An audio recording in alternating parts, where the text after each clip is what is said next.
58 লক্ষের পর আবারও লক্ষ লক্ষ নাম বাদ, তাও আবার একেবারে শুনানি শেষ হওয়ার আগেই।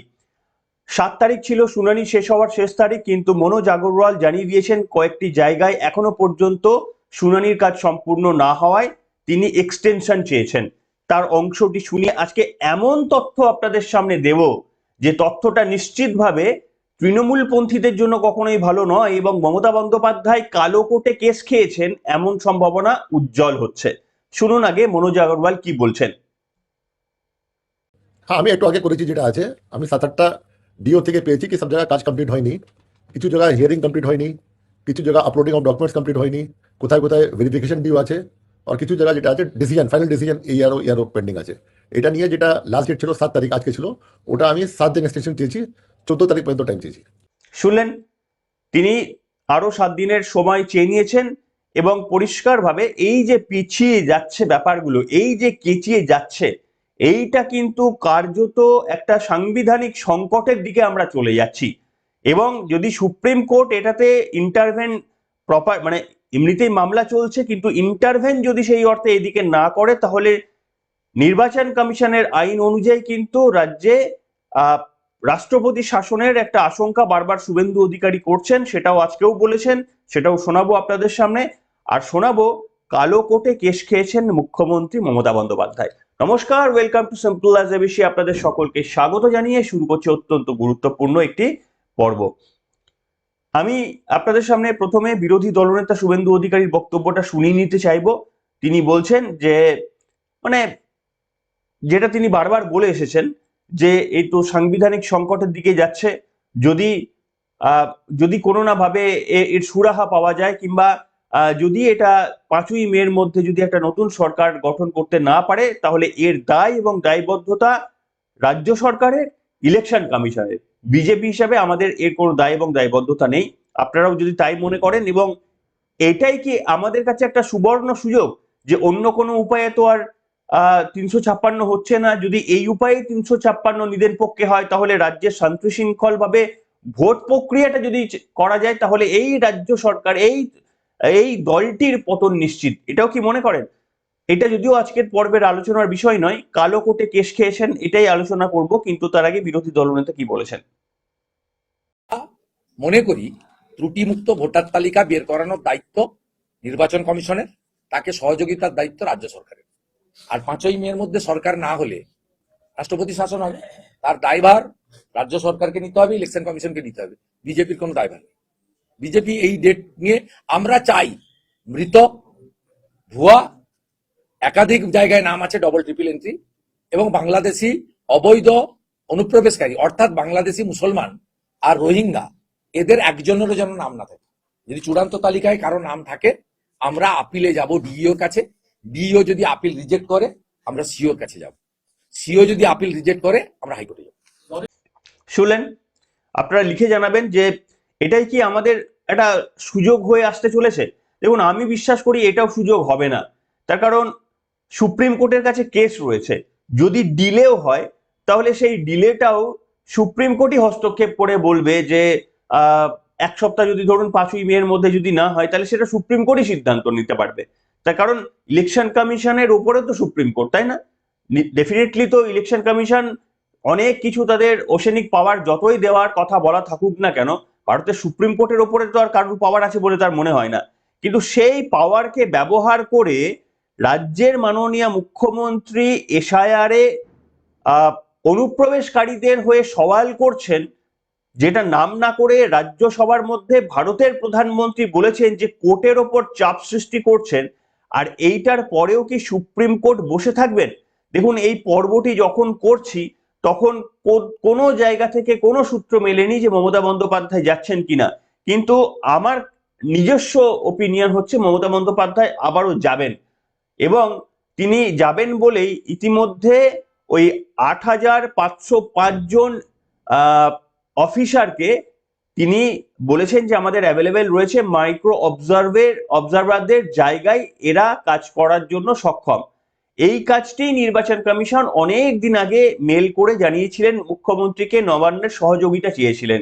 নবান্ন সেই সময় সহযোগিতা করেননি। মুখ্যমন্ত্রী যাওয়ার ফলে ব্যক্তিগতভাবে উপস্থিত থাকার ফলে নির্বাচন কমিশন অন্তত এইটুকু উপকার পেয়েছেন যে এবার বাধ্য হয়ে তিনি এই 8,505 জনের অফিসারের নাম তিনি দিয়েছেন, কারণ এদের জায়গায় অঙ্গনওয়াড়ি কর্মীদের হয়ে কাজ করাচ্ছিলেন এতদিন, মানে কর্মী দিয়েছিলেন মমতা বন্দ্যোপাধ্যায়। ভাবতে পারেন, একটা WBCS অফিসারের জায়গায় বা IAS ক্যাডারের জায়গায় একজন অঙ্গনওয়াড়ি কর্মীকে দিয়েছিলেন মমতা বন্দ্যোপাধ্যায়। তো যাই হোক, আমি এখানে যে তথ্যটা আপনাদের সামনে দেব, যে দেখুন একটা খবর আমার কাছে আসছে, এই খবরটা বলছে যে constitutionally improper pin in supreme court questions CM Mamata Banerjee's personally arguing West Bengal SIR case. এখানে বলা হচ্ছে যে মমতা বন্দ্যোপাধ্যায়ের এই যে অ্যাপিয়ারেন্স সুপ্রিম কোর্টে পশ্চিমবঙ্গের SIR নিয়ে, এটা সাংবিধানিকভাবে অনুপযুক্ত, এইটা নিয়ে একটা ইন্টারভেনশন, একটা পিল পাবলিক ইন্টারেস্ট লিটিগেশনের জন্য হস্তক্ষেপ চাওয়া হয়েছে সুপ্রিম কোর্টের কাছে, ওই প্রধান বিচারপতির কাছে হস্তক্ষেপ চাওয়া হয়েছে। কে চেয়েছেন ভারত হিন্দু মহাসভার সহসভাপতি সতীশ কুমার আগরওয়াল। তিনি একটি আবেদন সুপ্রিম কোর্টের কাছে করেছেন যে এটা সাংবিধানিকভাবে এটা সঠিক নয় যে রাজ্যের প্রশাসনিক প্রধান তিনি আমাদের দেশের কোনো একটা কর্মসূচিতে চলা কোনো একটি বিষয় নিয়ে তিনি তার বিরোধিতা করে সুপ্রিম কোর্টে প্রেজেন্স থাকছেন। এইটা কনস্টিটিউশনালি এটা কোথাও একটা জায়গায় ব্রেক করছে। এইটা নিয়ে আমাদের আগেও আলোচনা হয়েছে, আপনারা আপনাদের মতামত লিখে জানাবেন যে সত্যি তাই হয়েছে কিনা। তার কারণ অনেক সম্ভাবনা থাকে যে মমতা বন্দ্যোপাধ্যায় রাজ্য সরকার হিসাবে যেতে পারেন, তিনি গিয়েওছেন, তিনি দলের তরফ থেকে যেতে পারেন, সেটাও তিনি করতে পারেন, এবং যখনই তিনি যান না কেন তিনি আইদার তাকে কোনো উকিলের থ্রু দিয়ে তার নিয়ে যাওয়া উচিত, তার কারণ তাকে ভুললে চলবে না যে তিনি কোনো পার্ট টাইম মুখ্যমন্ত্রী নন, তিনি 24 ঘন্টার মুখ্যমন্ত্রী। কাজেই আমি এই মুহূর্তে রাজ্যের শাসক দলের নেত্রী আর পরের মুহূর্তেই আমি হচ্ছি চিফ মিনিস্টার, এটা হয় না। ঠিক আছে, আপনি 24 ঘন্টা জন্যই 5 বছর 24 ঘন্টার জন্যই আপনি চিফ মিনিস্টার, হ্যাঁ আপনি রাজনৈতিক প্রচার করার আপনাকে অনুমোদন দেয় আমাদের সংবিধান, কিন্তু সেটাও মাথায় রেখে একজন চিফ মিনিস্টারের অনেক দায় এবং দায়বদ্ধতা থাকে। এইখানে আমার একটা প্রশ্ন, আচ্ছা সুপ্রিম কোর্টের কাছে এটা নোটিশ কেন করতে হবে? কেন কাউকে একটা পাবলিক ইন্টারেস্ট লিটিগেশন সুপ্রিম কোর্টের কাছে নিয়ে যেতে হবে? কখন নিয়ে যেতে হয়? যে সুপ্রিম কোর্ট অবগত নয়, এই ধরনের ঘটনাগুলোকে সুপ্রিম কোর্টের কাছে বা কোর্টের কাছে নিয়ে যেতে হয়। কিন্তু যে ঘটনাটা কোর্টের সামনে ঘটেছে, যে ঘটনাটা আর নতুন করে দৃষ্টি আকর্ষণ করার কোনো প্রয়োজন নেই, এটাতে নতুন করে দৃষ্টি আকর্ষণ করে কোনো লাভ হবে?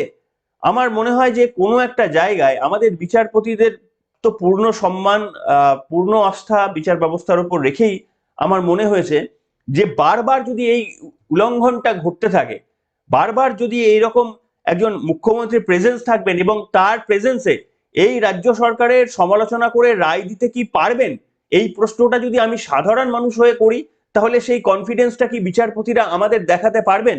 যে আমি কি করে বিশ্বাস করব যে বিচারপতিরা মমতা বন্দ্যোপাধ্যায়ের ভুল এবং ত্রুটিগুলো চোখের সামনে মমতা বন্দ্যোপাধ্যায়ের উপস্থিতির থাকা সত্ত্বেও সেগুলো নির্মমভাবে, মানে তিনি উপস্থিত না থাকলে যেভাবে বলতে পারতেন ঠিক ওইভাবেই তিনি বলতে পারবেন, এটা কি করে আমরা শিওর হব?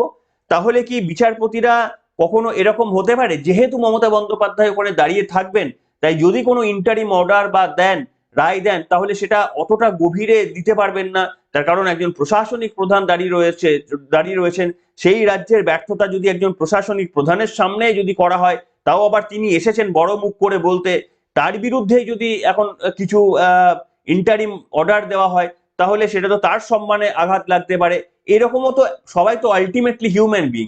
তাহলে এইখানেও তো সুপ্রিম কোর্ট কোথাও না কোথাও গিয়ে, মানে কি বলবো, যেটা বলতে চাইছেন সেটা বলতে হয়তো ডেফিনেটলি তারা বলবেন, কিন্তু আমরা কি করে বিশ্বাস করব? ভারতবাসী হিসেবে আমরা কি করে বিশ্বাস করব যে সুপ্রিম কোর্ট মমতা বন্দ্যোপাধ্যায়ের সামনে মমতা বন্দ্যোপাধ্যায় সরকারের সমালোচনা করবে? বলুন তো, এইটা আমরা কি করে বিশ্বাস করব? এই কনফিডেন্সটা কিন্তু সুপ্রিম কোর্টেরও পশ্চিমবঙ্গের মানুষকে দেওয়ার অধিকার রয়েছে বলে আমি বিশ্বাস করি। কেন জানেন?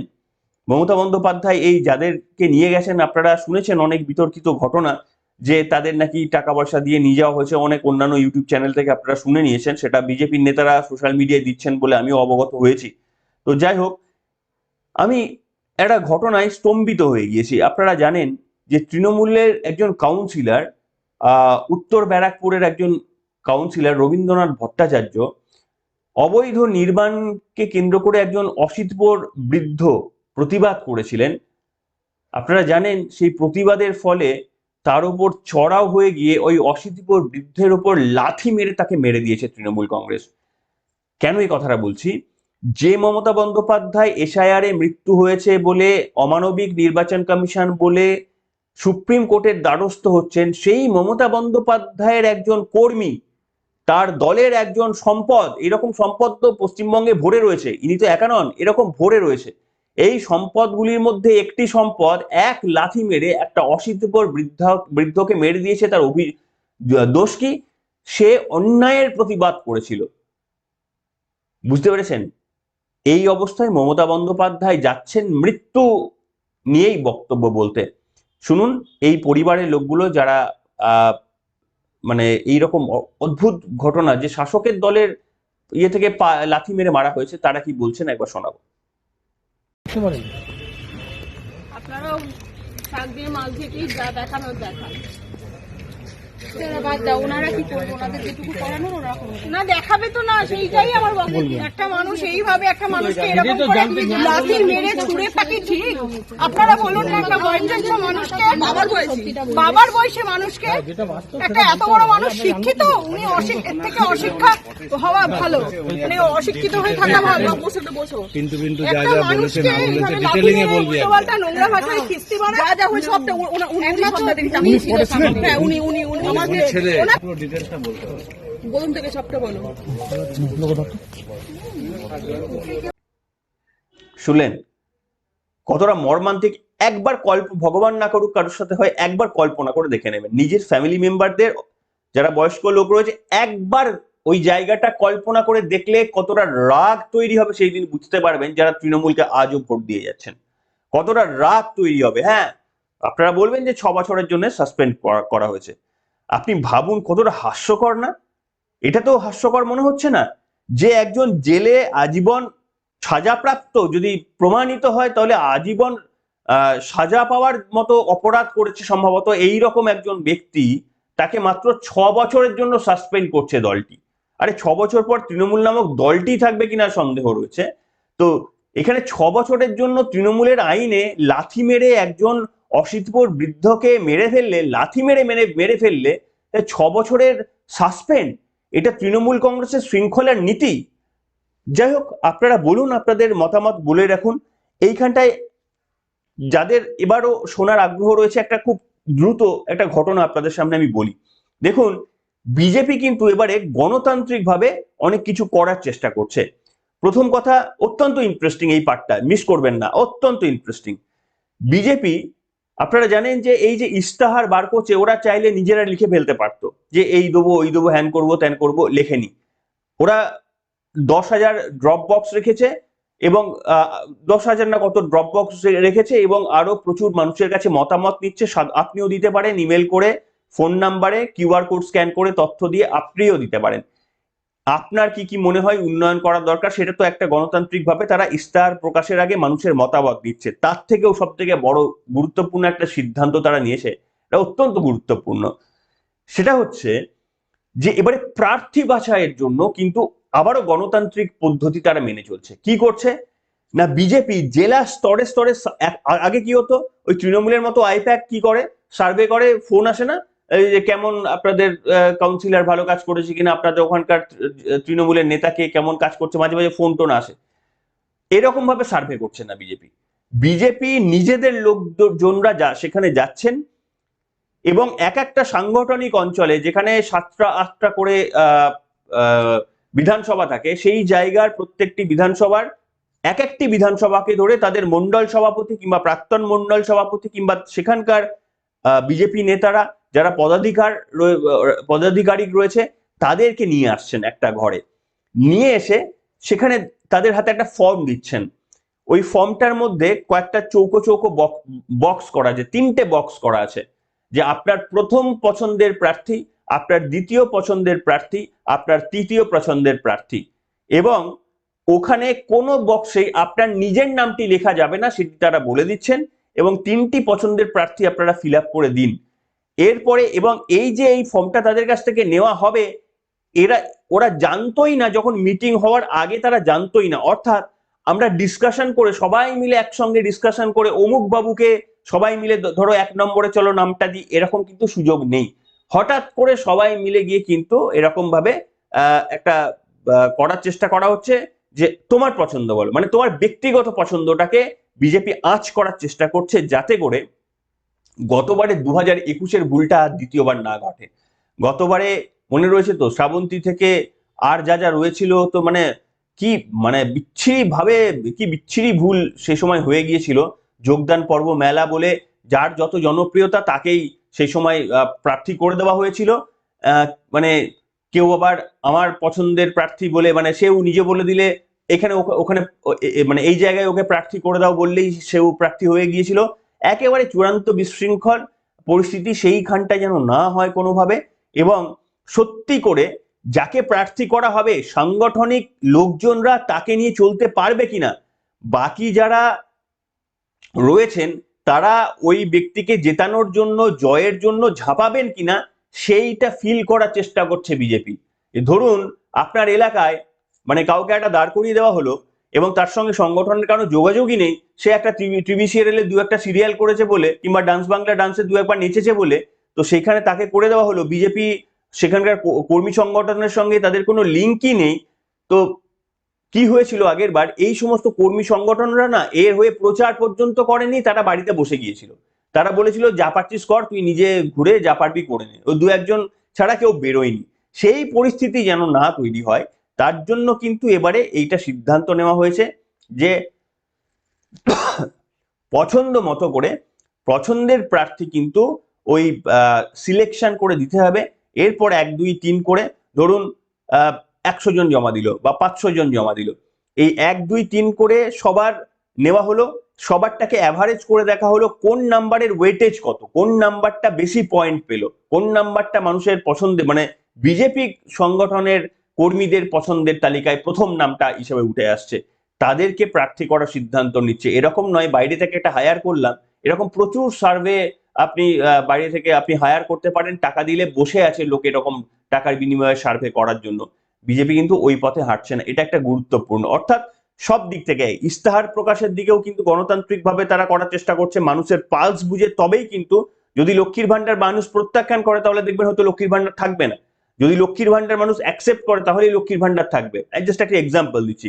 যদি সেখানে যুবকদের কর্মসংস্থানের কথা বেশি মানুষের কাছে আসে, তাহলে সেই নিয়ে প্ল্যান তারা করবে। এরকম একটা করার চেষ্টা করছে। এই দিকে আবার এইটা যেটা বললাম যে প্রার্থী নির্বাচনের সময় আবার যে আমার ওই টিভিতে 2বার মুখ দেখিয়েছি বলে আমি প্রার্থী হয়ে গেলাম, এইটা কিন্তু এবারে 2021-এর মতো ভুলটা করছে না।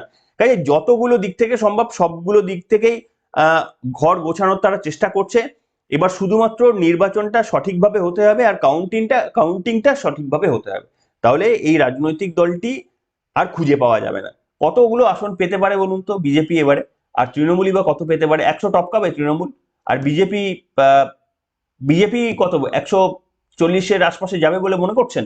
লিখুন আপনারা, নাকি ত্রিশঙ্কুর মতো পরিস্থিতির সৃষ্টি হতে পারে, সেটাও লিখে জানান আজকের এই পর্বে। এখনকার মতো এখানে।